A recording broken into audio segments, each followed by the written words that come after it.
di Riau masih ada. Di Riau masih ada. Kami sampai ke tempat itu. Ada tempat di Riau ini, Islam orangnya tapi masih sesajenan. Namanya kalau bahasa gaulnya sinkritisme. Apa sinkritisme itu, Pak Ustaz? Dua keyakinan. Islam iya, kejawen iya, Islam iya, menyembah pohon iya, Islam iya, sesajenan iya. Masih banyak? Masih. Ada orang percaya dengan jimat, Pak Ustaz? Iya, sama itu, beda-beda tipis saja. Itu syirik besar. Ada orang yang menyembah matahari, Pak Ustaz. Tuhan matahari gitu deh. Ya, itu dulu Zoroaster. Dulu, Pak, dulu. Kapan, Bapak Ibu? Dulu. Ini kita tidak masuk syirik kecil nanti. Sekarang yang ingin saya bagi di hadapan Bapak Ibu, syirik hari ini terbagi dua secara kondisi. Satu, syirik jadul. Yang kedua, syirik modern. A'udzu billahi minasyaitonir rajim. Bismillahirrahmanirrahim. Assalamualaikum warahmatullahi wabarakatuh. Assalamualaikum warahmatullahi wabarakatuh. Alhamdulillahi rabbil alamin. Alhamdulillahilladzi an'ama bi ni'matil iman wal islam. Bihima tatimmus salihat. Ashhadu an la ilaha illallah wahdahu la syarika lah. Wa ashhadu anna Muhammadan abduhu wa rasuluh la nabiyya ba'd. Allahumma salli wa sallim wa barik ala hadzal nabiyyil karim. Allahumma salli ala Muhammad wa ala ali Muhammad fil alamin innaka Hamidum Majid. Ya ayuhan nasu taqu rabbakumul ladzi khalaqakum min nafsin wahidah wa khalaqa minha zawjaha wa batha minhuma rijalan katsiran wa nisaa wattaqullaha alladzi tasaaluna bihi wal arham innallaha kana 'alaikum raqiba. Puji syukur kehadiran Allah dengan mengucapkan alhamdulillah ya rabbil alamin. Berselawat kepada Nabi dengan mengucapkan Allahumma salli ala Muhammad wa ala ali Muhammad fil alamin innaka Hamidum Majid. Bapak Ibu sekalian yang berbahagia, mudah-mudahan di malam hari ini Allah mudahkan kita, Allah berkahi, Allah jadikan rumah tangga yang sakinah, mawaddah warahmah, anak-anak yang saleh dan salihah. Kita dianugerahkan keluarga yang taat kepada Allah. Untuk orang tua kita yang telah mendahului kita, Allah tempatkan di tempat terbaik di sisinya, Allah terima amal ibadahnya. Dan untuk orang tua kita yang masih hidup, Allah sehatkan, Allah kuatkan. Dan insya Allah kita semua yang hadir dan orang tua kita husnul khatimah dan istiqamah dalam kebaikan dan ketaatan. Amin ya rabbal. Bapak Ibu sekalian yang berbahagia, bagaimana kabarnya? Sehat? Sehat apa tak sehat? Ibu-ibu sehat, ibu-ibu? Masih puasa? Oh enggak, emang tak puasa kami. Apa bapak masih puasa? Tengok wajah-wajah agak lesu sikit. Ini kalau diutus ke Palestina tinggal tunggu aja nih. Masya Allah. Siap Bapak Ibu ke Palestina, siap? Apa-apa mau ke Palestina? Tak ada yang mau, hai gawat nih. Apa mau ke Palestina? Enggak juga. Baik Bapak Ibu sekalian yang berbahagia. Malam hari ini Bapak Ibu, ini kali pertama kami sampai di sini di Masjid Nurul Muhsinin. Mudah-mudahan jamaah-jamaah yang hadir semua di sini termasuk orang-orang yang digolongkan oleh Allah ke dalam muhsinin. Amin. Apa tuh muhsinin? Diambil dari kalimat hasan. Di dalam hadis Nabi disebutkan apa itu ihsan? An ta'budullaha ka'annaka tarahu fa in lam takun tarahu fa innahu yarak. Muhsin, ihsan. Muhsin itu orang yang melakukan kebaikan. Tapi dalam konteks hadis Nabi tadi berbeda. Muhsin di sini orang yang sudah mencapai derajat di atas Islam, di atas iman, Dia cuma tinggal melakukan kebaikan yang lain. Karena iman menggerakkan semua perbuatan-perbuatan yang lain. Itu iman. Tapi ingat, iman bisa batal. Namanya nawaqidul iman. Di atas, di bawah iman ada Islam. Islam bisa batal. Namanya nawaqidul Islam. Di dalam keislaman ada yang disebut dengan akidah. Maka ada yang disebut dengan nawaqidul akidah. Yang membatalkan keislaman, yang membatalkan akidah, yang membatalkan iman. Tapi kata Nabi di dalam riwayat yang lain, kata Nabi, sittatun tuhbitul a'mal. Kata Nabi dalam hadisnya, sittatu asya'in tuhbitul a'mal. Ada 6 perkara yang merusak amal ibadah orang. Kok merusak itu bagaimana? Derajat rusak ini begini Pak. Kata Allah dalam Al-Quran, habitat a'maluhum. Habis semua amal ibadahnya. Ada perbuatan-perbuatan yang kita buat, Allah menghapus semua ibadahnya. Maksudnya apa yang dihapus? Pahalanya. Jadi kita beribadah tidak bernilai tak bernilai pahala sedikit pun. Salah satu di antaranya adalah apa yang dibuat oleh umat manusia sampai Allah tidak mau terima amal ibadahnya atau tak mau memberikan pahala. Ada salah satu di antaranya. Ada orang yang kufur. Orang yang apa Bapak Ibu? Kufur. Tahu Bapak Ibu kufur itu artinya apa? Kufur itu bukan kafir. Dia muslim, tapi perbuatannya itu tak bernilai di sisi Allah. Kenapa? Karena derajat ibadahnya sama dengan orang kafir. Makanya dia muslim, tapi kok amal ibadahnya sama dengan orang kafir. Tak bernilai. Namanya kufur. Allah sebut dalam Al-Quran, habitat a'maluhum. Dia bakar oleh Allah, dihapus oleh Allah. Tak bernilai sedikit pun. Loh, ada amal ibadah begitu? Ada. Dirangkum oleh Imam Syamsuddin Az-Zahabi dalam kitabnya berjudul Al-Kabair. Apa namanya? Apa namanya Bapak Ibu? Al-Kabair. Apa artinya? Dosa-dosa besar. Nah, kufur bagian daripada dosa dari dosa besar. Sebagian ulama berkata begini. Kata para ulama, orang yang melakukan dosa besar terjerumus dalam satu perbuatan yang zalim, namanya kufur. Jadi kalau dia melakukan dosa besar, kata para ulama 3 tingkatan. 1 sampai derajat sesat, 2 sampai derajat kufur, 3 sampai derajat fasik. Nah, itu bahaya Pak. Tapi ada perbuatan-perbuatan dari sekian banyak itu. Imam Syamsuddin Az-Zahabi itu merangkum dosa-dosa besar itu berjumlah 76. Kira-kira sedikit apa banyak? Nah, sekarang saya kasih 1 saja yang terjadi di kalangan masyarakat yang paling sederhana. Mau Bapak Ibu saya kasih tahu? Yang terjadi di tengah umat manusia hari ini. Dosanya besar. Tak Allah terima. Allah tak mau bicara dengan dia. Allah tak mau mensucikan dia. Allah tak mau melihat dia.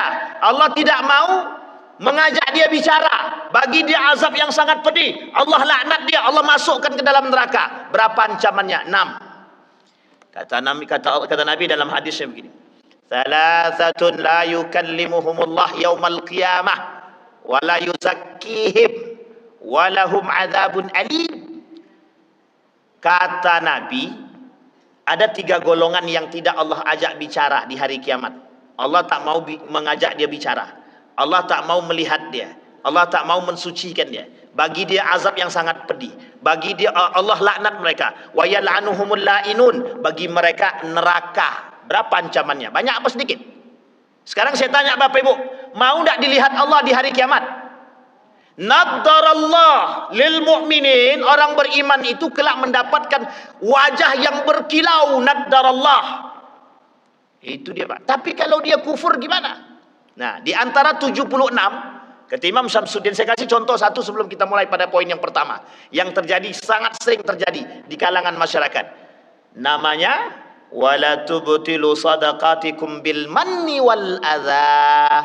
Jangan suka melakukan perbuatan manan. Bapak Ibu tahu enggak manan itu apa?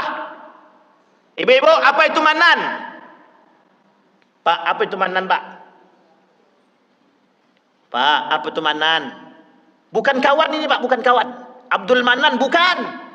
Ini dosa. Bapak Ibu enggak tahu? Nah, saya kasih tahu. Manan itu perbuatan yang suka mengungkit-ungkit pemberian. Tahu Bapak Ibu ya? Jadi gini Bapak Ibu. Hudzaifah ibnul Yaman, sahabat Nabi. Siapa namanya Bapak Ibu? Hudzaifah ibnul Yaman. Ini harus diingat-ingat. Jangan yang kita kenal itu cuman Sule, Andre, Rapi, Ahmad. Jangan. Yang kita harus kenal itu sahabat-sahabat Nabi. Namanya Hudzaifah ibnul Yaman. Yang selalu bertanya kepada Nabi tentang dosa. Para sahabat yang lain bertanya kepada Nabi tentang kebaikan, bagaimana meningkatkan ibadah, bagaimana sholat tahajud, bagaimana duha. Itu Hudzaifah ibnul Yaman bertanya, tidak begitu Pak. Kata Hudzaifah kepada Nabi, sebutkan kepadaku dosa-dosa. Kalau aku tahu dosa-dosa itu, aku akan menjauhinya. Kata Nabi, satu-satunya sahabat yang paling langka itu ya Hudzaifah ibnul Yaman itu, yang bertanya tentang yang aneh gitu. Suka bertanya tentang dosa-dosa. Ditanya sama Nabi, kenapa ente tanya kepada saya dosa-dosa? Kalau aku tahu dosa-dosa itu, aku bisa tinggalkan. Tapi kalau aku tak tahu bagaimana cara aku tinggalkan. Itu yang terjadi hari ini di kalangan umat muslim. Banyak yang tak tahu arti manan. Manan itu artinya perbuatan yang suka mengungkit-ungkit pemberian. Kalau bukan karena aku, kau ini tak selamat nih. Kalau bukan karena aku, kau ini tak akan sehat. Budak tu melawan dia kepada saya. Semalam dah aku masukkan sekolah, sekarang dia melawan. Bersopan pun tidak. Kita kasih makan, dia awak pun dilawannya. Masih ingat kalimat yang saya sampaikan ini? Sering Bapak Ibu dengarkan? Itu manan. Orang yang suka mengungkit-ungkit pemberian. Dosanya besar. Kalau cuma mengungkit saja dosa besar. Tapi bayangkan, jika kalimat itu bersandar dengan satu kebanggaan yang disebut dengan i'jabur rajul binafsihi, sampai-sampai dia mengatakan, kalau bukan karena aku, maka engkau tak akan selamat. Pertanyaannya, masuk dalam kategori apa? Masuk dalam kategori dosa besar yang pertama. Di dalam kitab Imam Syamsuddin Az-Zahabi, masuk dalam kategori dosa yang pertama, syirik. Jangan suka-suka nih, yang suka-suka kalau bukan karena obat paratusin nih, ndak akan sembuh sakit gigi saya nih. Itu syirik. Kalau kau tak belajar, bodoh, syirik. Kalau kau tak minum obat, tak sehat, syirik. Yang menyembuhkan siapa? Yang menyembuhkan Allah. Yang mencerdaskan? Sekarang saya tanya, Bapak Ibu sering tak dengar kalimat begitu? Kau ni tak mau belajar, bodoh sampai mati kau ni. Pertanyaannya, ada tak orang yang belajar mati-matian tapi bodoh juga? Ada tak orang yang tidak belajar tapi pintar juga? Kalau ada, kenapa kita berfokus pada kalimat itu? Itulah kalau kita sudah dirusak hari ini. Sederhana apa tidak? Sederhana apa tidak Bapak Ibu? Itu cuma dengan ucapan. Makanya kata para ulama, hari ini itu ada orang yang terjerumus dalam kekafiran yang samar-samar. Lah kok bisa kafir samar-samar? Nah, nanti kita bahas. Sekarang kita mulai dari dosa besar yang pertama.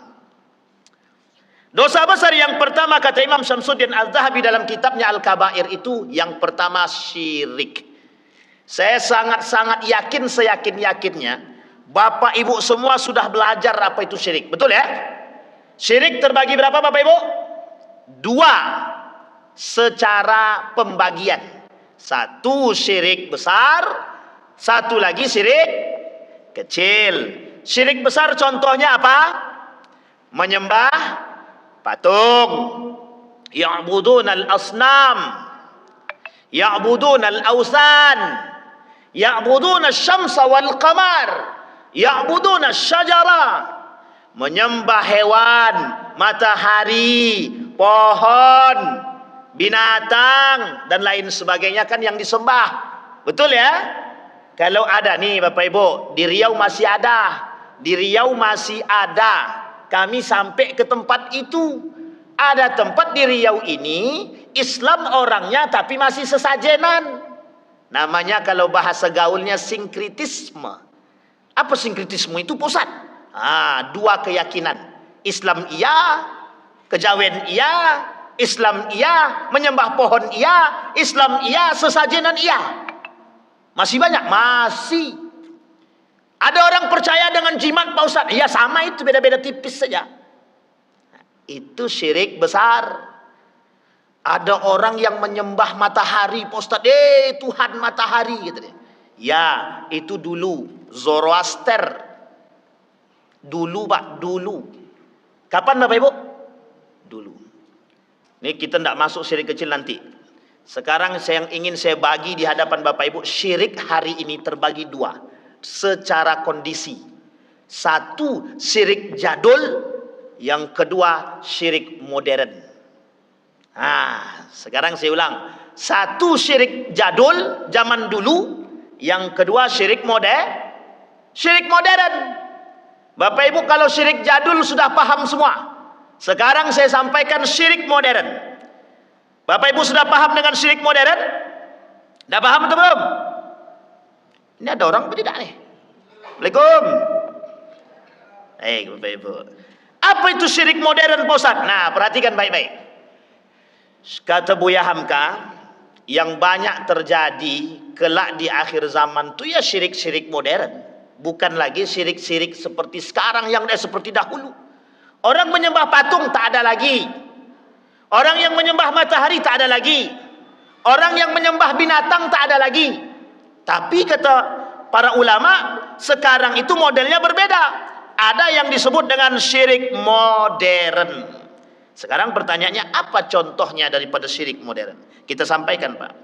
Yang pertama, contoh daripada syirik modern, orang-orang hari ini yang disembah bukan binatang, bukan matahari, bukan pohon, bukan laut, bukan binatang, tapi yang disembah manusia. Siapa Bapak Ibu? Nih saya kasih tahu contohnya. Apa contoh manusia? Yang disembah itu manusia, apa contohnya? Kalau bukan karena si Anu tuh, tidak akan duduk anakku di dinas itu. Syirik modern.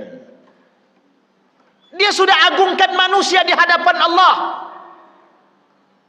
Ada manusia hari ini punya masalah, tidak datang kepada Allah, tapi dia datang kepada manusia. Mana yang lebih afdal? Datang kepada Allah atau datang kepada manusia? Sekarang saya tanya Bapak Ibu, kalau punya masalah datangnya ke mana? Ke manusia atau ke Allah? Harusnya ke Allah. Duluan yang mana? Dulu manusia atau Allah? Harusnya duluan Allah. Aduh, stres saya Pak Ustaz, stres. Dikontaknya satu-satu manusia. Bisa kau tolong aku? Bisa kau tolong aku? Bisa kau tolong aku? Kata Allah, kok dia tak datang pada saya? Kok dia tak datang padaku? Kata dia. Tapi kok malah datang menelpon manusia sesama manusia? Manusia beranggapan manusia yang punya kekuasaan itu lebih mudah memberikan bantuan daripada Allah. Manusia terjebak dalam kesyirikan yang modern. Pak Ustaz, anakku belum dapat kerja nih. Pokoknya aku mau datang ke kepala dinas itu. Kayaknya dia bisa bantu anak saya. Datang kepada kepala dinas tadi. Pak kepala dinas, ini duit 25 juta. Tolong kau carikan kursi untuk anakku. Astaghfirullah wa atubu. Sekarang pertanyaannya Bapak Ibu. Orang yang melakukan syirik kayak gini, bagaimana ibadah sholatnya? Gimana ibadah puasanya? Gimana ibadah zakatnya? Gimana ibadah-ibadah yang lainnya? Nanti kita lihat. Kalau ada yang terjerumus dalam permasalahan seperti ini, maka bersegeralah dia bertobat sebelum dia mati atau sebelum dia meninggal. Kita lihat nanti bagaimana kematian orang-orang yang melakukan perbuatan syirik. Itu contoh yang pertama. Sekarang contoh yang kedua ada mempertuhankan jabatan. Apa yang dipertuhankan? Jabatan. Bagaimana maksudnya mempertuhankan jabatan? Sekarang Bapak Ibu buka mata besar-besar. Berapa banyak orang yang merebutkan kekuasaan, cuman kursi, benda mati yang diperebutkan. Ada kursi di depan doa, cuman bedanya tempatnya yang berbeda. Tempatnya di atas sedikit. Kalau duduk kursi itu agak panas sedikit. Itu yang diperebutkan, Pak. Miliaran rupiah per kepala, Pak. Sekarang ini, Pak, kata dalam isu yang kami terima, untuk jadi wali kota saja minimal duit harus disediakan 50 miliar. Untuk wali kota. Itu kalau 50 miliar dikasih kepada orang tak mampu, kira-kira selamat tak orang tak mampu dari itu? Bisa tidak mensejahterakan mereka? Tapi karena kursi itu panas betul, berebut orang, Pak. Mau halal kek, mau haram kek, terobos. Yang penting aku duduk jadi anggota dewan. Yang penting aku duduk jadi wali kota. Mau kursi itu panas atau tak panas, mau cara dia halal atau tak halal. Kalau nampak orang begini, itu namanya mempertuhankan jabatan, mempertuhankan kursi. Ada orang begitu? Ada orang begitu, Ibu-ibu? Tak ada yang jawab. Tidak ada berarti kalau di sini. Di luar sini yang tak ada. Di luar sini banyak. Yang kedua, yang diperebutkan, yang menjadi Tuhan kekuasaan. Kenapa orang berebut-rebut jadi penguasa sekarang? Karena dengan menjadi penguasa, mereka bisa melakukan apapun yang mereka inginkan. Padahal salah kaprah. Kenapa salah kaprah? Di akhir zaman itu yang banyak pemimpin zalim. Yang banyak, kata Nabi, pemimpin zalim. Jadi kalau Bapak Ibu tengok sana sini pemimpinnya sudah banyak yang zalim, itu tandanya kiamat sudah dekat. Kalau Bapak tengok para pemimpin itu mengakhirkan sholat ataupun tidak sholat, tanda kiamat. Tanda apa, Bapak Ibu? Dah tahu dia fasik, dah tahu dia koruptor, pilih juga. Makanya pemimpin itu, Pak, pemimpin itu cerminan rakyat. Pemimpin itu cerminan.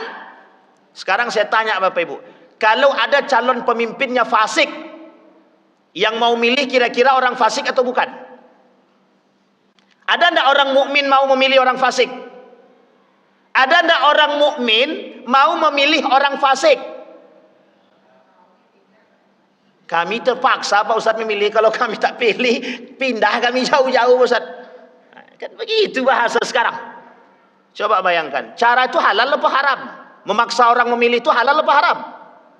Kalau dah tahu haram, tinggalkan. Jangan dibiarkan kebatilan itu dilawan. Kalau kebatilan kita diamkan, merajalela. Semua sekarang pakai suap. Kenapa? Karena suap dari dahulu dibiarkan. Tidak ada sanksi apapun. Nah, sekarang muncul Pak, 100.000 ke bawah itu tidak suap. 100.000 ke atas baru suap. Dalam keseharian. Pertanyaan saya, dalam agama 100.000 suap enggak? Suap apa tidak? Suap Pak Ustaz, tapi terima juga kan? Pak Ustaz, masalah tuh. Kita katakan besar-besar suap, tangan kita terima. Itu di manusia sekarang, Pak. Menghalalkan yang haram untuk mendapatkan kekuasaan. Pertanyaannya, kalau kekuasaan didapatkan dengan pemaksaan, kira-kira apa yang akan dia lakukan ketika berada di atas? Nah, pandai-pandailah Bapak Ibu menerawang tuh, nak. Itu yang kedua. Saya tak mau jabarkan panjang lebar. Kalau panjang lebar pasti banyak sakit hati. Yang ketiga, mempertuhankan. Tadi pertama mempertuhankan manusia. Yang kedua mempertuhankan jabatan. Yang ketiga mempertuhankan kekuasaan. Yang keempat mempertuhankan harta. Oh, itu enggak tuh Ustaz. Siapa bilang tidak? Sekarang saya tanya Bapak Ibu, mengapa orang berlomba-lomba menjadi penguasa? Mengapa orang berlomba-lomba pengen duduk di kursi anggota dewan? Atas nama rakyat, betulkah atas nama rakyat? Betulnya atas nama rakyat? Pertanyakan dulu. Sampai di sini Pak, rebutan pokir. Jangan tersinggung para anggota dewan. Karena memang begitu Pak. Tapi apa maksudnya mempertuhankan harta Ustaz? Itu sudah disampaikan Nabi, bukan saya yang ngomong, Nabi yang bilang. Kata Nabi, kelak di akhir zaman Tuhan manusia itu bukan lagi Allah, tapi Tuhan manusia adalah kekayaan. Apa kata Nabi dalam riwayat yang lain? Kelak di akhir zaman itu kata Nabi, syarafuhum mata'uhum. Kemuliaan mereka itu adalah pada harta mereka. Himmatuhum butunuhum. Tujuan mereka adalah perut mereka. Wa qiblatuhum nisa'uhum. Kiblat mereka adalah wanita mereka. Nah, 3 Pak yang disampaikan Nabi. Kiblat mereka perempuan. Tujuan hidup mereka perut. Kemudian kemuliaan mereka terletak pada harta. Imam Syafi'i bilang begitu, Imam Ghazali juga bilang begitu. Wa innad darahima taksur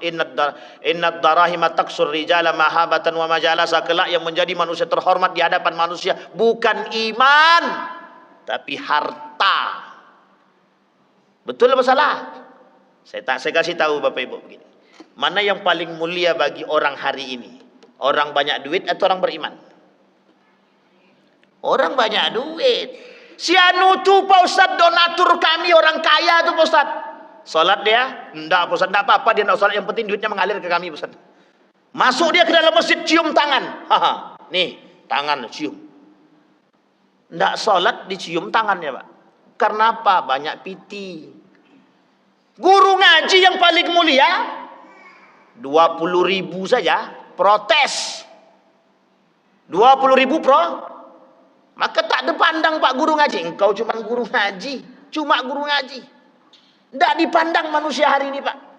Yang dipandang manusia hari ini banyak duit dia, meskipun dia tak beriman tapi banyak duit. Jalan. Tidak apa-apa, yang kita butuhkan duitnya. Ketemu dia cium tangan, pelukan, hormat. Datang kita ke rumah dia Pak. Ada enggak yang mau datang ke rumah orang miskin nih? Bangga kita bisa datang ke rumah orang kaya, tapi kita tak bangga ketika datang ke rumah orang miskin. Pertanyaan saya adalah, mau enggak orang kaya itu datang ke rumah orang miskin? Itu yang kita pertanyakan sekarang. Meskipun tidak semuanya, mayoritas. Karena sistem yang dibangun di akhir zaman itu namanya konglomerasi. Yang kaya harus makin kaya, miskin harus miskin. Begitu Bapak Ibu. Itu yang bilang bukan saya Bapak Ibu. Kata Imam Al-Ghazali, kemuliaan manusia di akhir zaman itu terletak pada hartanya, bukan kepada. Betul tidak perkataan Buya Hamka, kelak di akhir zaman itu syiriknya modern? Betul. Salah satu syirik modern yang mempertuhankan harta. Betapa mulianya manusia punya harta. Yang tadinya, mohon maaf, jangan tersinggung. Yang tadinya ketika tidak punya harta jalannya begini. Ketika sudah kaya berubah jalannya. Namanya OKB.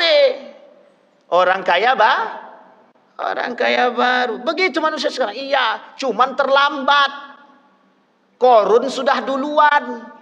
Makanya pada banyak cari harta karun. Korun sudah duluan Pak. Kesombongan korun sudah duluan. Kalau tidak di bumi hanguskan sama Allah sama harta-hartanya sekalian. Jadi manusia sekarang itu memandang manusia dengan harta. Kalau tak punya harta manusia tadi, tidak dihormati orang Pak, tidak dihormati. Tapi kalau dia punya harta, dihormati orang. Kemana jalan? Ke rumah Pak Bupati. Kalau Bupati datang ke rumah dia, semua makanan disediakannya. Pergi ke pasar, ngapa belanja? Pak Bupati mau datang. Tiba orang tak mampu mau datang ke rumah, seadanya aja, ala kadar. Betul apa salah? Kalau betul berarti terbukti perkataan Nabi. Kalau tidak betul, saya yakin betul. Kenapa saya yakinnya betul? Begitu keadaan kita sekarang kok. Kalau orang terhormat, berharta, berduit dia datang ke rumah kita, mohon maaf Pak, bangga sekali kita Pak. Kalau bisa karpet merah kita sediakan. Tapi ketika orang tak mampu, mohon maaf, belum tentu orang itu datang meminta duit Pak kepada kita. Ini orang nih kayak mau mengemis nih. Suuzon kita dah naik Pak. Kayak mau mengemis aja. Pak, assalamualaikum. Salam, cari siapa? Bukan main juteknya Pak. Tapi kalau datang, nah, itulah bedanya manusia sekarang. Tak pandai memandang manusia, underestimate kalau bahasa gaulnya. Itu yang keempat. Tuhan baru, Tuhan modern. Apa namanya? Bahasa lainnya duit. Bapak Ibu mau lihat itu lebih jelas di mana? Ketika Ramadan. Lihat 10 malam terakhir di bulan Ramadan. Kemana manusianya? Tuhan barunya siapa? Diskon. Diskon itu Tuhan baru bagi para penyembah-penyembah diskon. Lebih pilih mana? Pilih diskon atau pilih masjid? Di sana kami dapat diskon 50%, padahal di sini diskonnya lebih besar daripada itu. Yang dipilih yang mana? Yang dipilih yang mana? Yang di sono Pak. Sampai jalan macet. Malam ke-10 Ramadan kami jalan Pak. Saya berangkat dari Bukit Barisan menuju Rumbai malam ke-10. Itu jalan Sudirman macet. Terutama di daerah dekat Sudirman dekat Ramayana. Macet semacet-macetnya. Ternyata pada belanja. Baru 10 Ramadan Pak. Belum sampai 10 baru malam ke-10. Udah banyak yang beli baju. Dibeli baju 10. Lebaran cuma sehari. Dipakai cuma satu. Mending kalau dia berpakaian untuk mensucikan diri, untuk bangga, sombong. Ini baju, sorry, maaf. 2 juta harganya, maaf. Itu maaf itu mau sombong atau gimana itu? Maaf, baju ini harganya 2 juta cuma 2 juta. Jadi kesombongan, keangkuhan.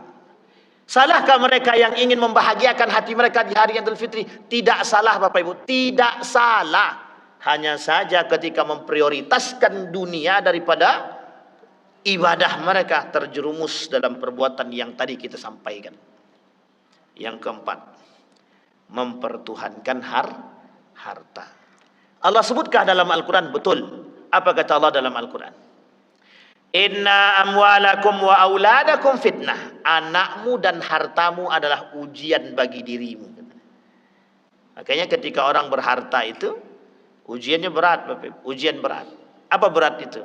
Ketika mereka diberikan harta oleh Allah, apakah mereka bersyukur atau tak bersyukur, itu kembali kepada mereka. Bapak Ibu yang mau bertanya langsung angkat tangan aja ya. Kalau jika ada yang mau bertanya, nanti langsung angkat tangan saja. Tidak usah tunggu dipersilahkan, tidak apa-apa. Kita lanjut Bapak Ibu ya. Itu poin yang keempat. Sekarang yang kelima Pak, Tuhan baru. Yang kelima, gadget, HP.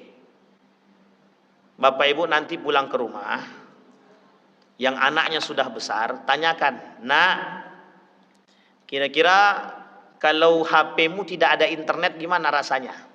Nah, tanyakan tuh. Stres. Seolah-olah hidup ini hilang. Aduh, tidak ada internet. Aduh, tidak ada internet. Coba bayangkan. Manusia sekarang begitu Pak. Seolah-olah kalau tidak ada HP itu mati dia. Pertanyaannya kembali Pak, zaman dulu orang pakai HP apa tidak? Pakai HP apa tidak? Ibu-ibu tanya sama orang tuanya, zaman dulu pakai HP apa tidak? Hidup enggak mereka? Sehat enggak hidup orang itu? Sekarang enggak ada HP, stres otak. Orang tua pun bisa dibunuh. Kenapa? Muncul di berita. Kasus pembunuhan seorang ayah oleh anaknya gara-gara tidak dibelikan HP. Coba bayangkan. Hari gini Pak, manusia mempertuhankan yang begitu-begitu. Pernahkah Nabi sampaikan begitu Pak Ustaz? Pernah. Apa kata Nabi? Thalathun muhlikat. 3 yang menghancurkan umat manusia kata Nabi. Di antara 3 poin itu satunya. Hadis yang pertama kata Nabi dalam hadisnya begini. Thalathun muhlikat. 3 yang menghancurkan umat manusia. Satu di antara yang 3 ini kata Nabi, ittiba'ul hawa, mempertuhankan hawa nafsu. Nanti Bapak Ibu dari semua itu yang saya sampaikan tadi, sumber bencananya satu saja. Ittiba'ul hawa, mempertuhankan hawa nafsu. Afara'aita man ittakhadha ilahahu hawahu. Tidakkah kalian melihat, kata Allah, kelak akan ada orang-orang yang mempertuhankan hawa nafsu. Saya kasih tahu Bapak Ibu. Israel itu mempertuhankan harta. Israel, Yahudi itu mempertuhankan harta. Cara Yahudi menghancurkan umat muslim dengan menguasai ekonomi. Hari ini yang pegang ekonomi dunia siapa? Yahudi. Dan kita sekarang di bawah Yahudi. Berhasil mereka menguasai ekonomi. Sampai dengan penguasaan ekonomi, mereka ingin menginjak-injak umat muslim. Itu kalau sudah harta menjadi Tuhan. Orang yang mempertuhankan harta, Bapak Ibu, mereka tidak berpikir dengan cara apa mereka dapat, halalkah, haramkah, mereka tak berpikir. Pernah Nabi bilang begitu? Pernah. Kata Nabi, sayati 'alan nasi zamanun la yubali bima akhadha minal halala minal haram. Kelak di akhir zaman, kata Nabi, orang tak lagi berfikir mencari harta apakah halal ataupun haram, mereka tak fikir. Begitu Bapak Ibu. Assalamualaikum. Aman Bapak Ibu? Ini agak lesu-lesu puasa nampaknya ini. Kata Bang Rapel, ini udah usai lanjut Ustaz. Tidak semuanya nampaknya usai lanjut. Baik Bapak Ibu. Ada pertanyaan ibu-ibu? Jangan ragu Bapak Ibu, malu bertanya, insya Allah tidak sesat. Insya Allah tidak sesat. Malu bertanya, insya Allah tidak sesat. Karena dalam masjid, keluar masjid entahlah ya. Baik, kalau tidak ada pertanyaan kita lanjut. Itu yang keberapa tadi? Orang kaya hari ini Bapak Ibu, kalau tidak ada duit dalam ATM-nya, stres. Pusing. Karena tonggaknya bukan iman, tapi tonggaknya harta. Baik. Ada syirik modern yang lain? Ada. Kita sampaikan Bapak Ibu. Ada contoh syirik modern yang lain yang berada di tengah umat muslim dalam berbentuk ucapan. Yang tadi kita sampaikan. Jangan sampai hati kita meyakini bahwa belajar itu mencerdaskan. Kalau ada orang yang meyakini bahwa belajar itu mencerdaskan, maka dia telah mendahului Tuhan. Apa kata Allah di dalam Al-Quran? Wattaqullaha wa yu'allimukumullah. Bertakwalah kalian kepada Allah, maka Allah akan mencerdaskan kalian. Ingat kalimat itu Bapak Ibu. Kalau ada orang yakin bahwa yang menyembuhkan itu obat, maka dia terjerumus dalam perbuatan kesyirikan. Maka Bapak Ibu sekalian yang berbahagia, hari ini di tengah umat muslim hari ini banyak sekali kesyirikan-kesyirikan modern yang terjadi, tapi mohon maaf, umat muslimnya santai, tak merasa kalau perbuatan itu salah. Inilah yang disebut oleh para ulama terjerumus dalam perbuatan yang samar-samar, yang condong mengantarkan manusia kepada kekufuran. Sekarang kita lihat sebelum kita tutup. Kufur, arti kufur ini Bapak Ibu, dia kalimatnya bukan diambil dari kalimat yang sama, kafar. Kafar itu menghapus. Kalau dia kufur, sama dengan orang kafir. Orang kafir beribadah, melakukan perbuatan sebaik apapun di muka bumi ini, dia tetap kafir, mati masuk surga atau neraka. Sekarang saya kasih tahu Bapak Ibu kuncinya. Ini tolong dipahami baik-baik. Sebaik-baiknya kafir, mati masuk neraka. Seburuk-buruknya muslim, kalau dia tidak mati dalam keadaan kafir, mati masuk surga. Saya ulangi sekali lagi. Seburuk-buruknya muslim, kalau dia tidak mati dalam keadaan kafir, mati masuk surga. Sebaik-baiknya kafir, kalau dia mati masuk neraka, kecuali dia bertobat, kecuali dia beriman, kecuali dia masuk ke dalam Islam. Sampai di sini bisa dipahami. Jadi Bapak Ibu, orang kafir, apapun perbuatan yang dilakukan oleh orang kafir, itu hanya eksistensinya dunia. Apa namanya Bapak Ibu? Dunia. Karena mereka cuma mendapatkan kenikmatan dunia. Kata Allah, ambil semua yang kau inginkan di dunia. Ambil. Makanya apa yang diminta oleh orang kafir di dunia, Allah kabulkan. Ada pernyataan begini di tengah umat muslim. Apa pernyataannya? Ustadz, mengapa orang kafir itu kaya-kaya? Yaudah saya bilang, kalau bapak mau kaya, kafir dulu. Segitu kan Pak? Tapi kan tidak harus kafir kalau kami pengen kaya. Berarti bekerjalah dengan giat sesuai dengan apa yang ditentukan oleh Allah. Perbanyak bersedekah, perbaiki amal ibadahmu dengan orang tua, perbaiki solatmu, insya Allah perbaiki rezekimu. Apa kata Allah dalam Al-Quran? Wa qul i'malu fasayarallahu amalakum. Kalau kalian bekerja dengan baik denganku, kata Allah, selesai. Sekarang pertanyaannya, banyak orang berbuat sesuatu tanpa Tuhan. Saya sampaikan Pak, jangan tersinggung. Bapak Ibu tadi keluar rumah, ada enggak yang bismillah? Jujur tapi. Ada enggak yang keluar rumah bismillah? Tadi keluar rumah ke masjid bismillah apa tidak? Bismillahirrahmanirrahim. Bayangkan Pak, kata Nabi, pengaruh bismillah menerima dan tertolaknya amal. Orang keluar daripada rumah melakukan satu perbuatan apapun didahului dengan bismillah, Allah terima amal ibadahnya Pak. Tapi semua perbuatan yang tidak didahului dengan kalimat bismillah, yang tak disandarkan kepada Allah, tidak Allah terima. Sampai di sini bisa dipahami Bapak? Kenapa? Kufur. Itu yang disebut dengan kufur. Jadi syirik kufur. Syirik itu perbuatan kufur. Dosa besar itu, sebagian besar daripada dosa besar itu perbuatannya kufur. Oleh satu kelompok yang disebut dengan Murji'ah, menolak kalau dosa besar itu kufur. Tapi kita Ahlus Sunnah wal Jamaah memahami bahwa orang-orang yang terjerumus dalam dosa besar sangat mungkin terjerumus dalam kekufuran. Contohnya apa? Contohnya perbuatan syirik. Bapak Ibu, yang tadi saya sampaikan sebagian kecil daripada contoh syirik-syirik modern yang berada di tengah umat muslim hari ini. Ingat, kalau dia kafir saya tak herankan Pak. Tapi karena kita ini muslim, terbebani oleh syariat, ada aturan yang kita buat. Jangan sampai umat muslim hari ini lebih mengagungkan manusia ataupun dunia ketimbang Allah. Nabi sampaikan dalam hadisnya, apa kata Nabi? 6 yang merusak amal ibadah dan tidak mau Allah terima.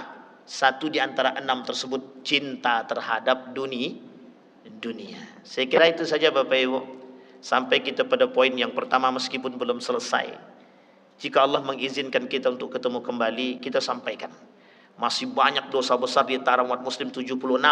Dan masih banyak contoh-contoh kesyirikan yang modern yang hari ini sering terjadi di tengah umat muslim tanpa disadari oleh umat muslim. Ingat, hati-hatilah. Orang yang berakidah itu seperti berjalan di atas paku. Pelan-pelan, pelan-pelan, pelan-pelan. Beling-beling kaca kita serakkan Pak di jalanan. Maka orang yang berjalan di atas beling kaca itu mesti pelan-pelan, pelan-pelan, pelan. Kenapa? Takut tertusuk. Begitulah orang-orang yang berpegang teguh dengan akidah. Salah jalan, fatal. Apa fatal? Terjerumus dalam kekufuran. Kalau terjerumus dalam kekufuran, maka semua amal ibadah yang dia lakukan itu bernilai sia-sia di hadapan Allah atau tidak bernilai sama sekali di hadapan Allah. Fa'tabiru ya ulil absar la'allakum tuflihun. Assalamualaikum warahmatullahi wabarakatuh.